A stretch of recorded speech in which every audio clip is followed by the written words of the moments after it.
ಜೊತೆಯಲ್ಲಿ ನಾವು ಕಳೆಯೋ ಕ್ಷಣ.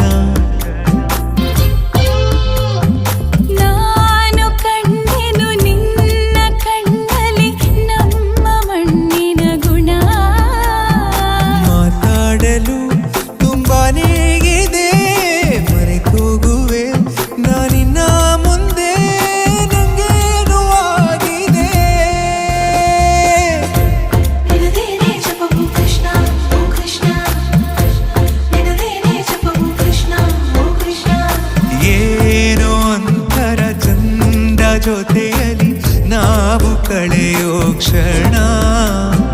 ಯಾರು ಕಾಡದ ಹಾಗೆ ಕಾಡಿದೆ ನಿನ್ನ ಸುಂದರ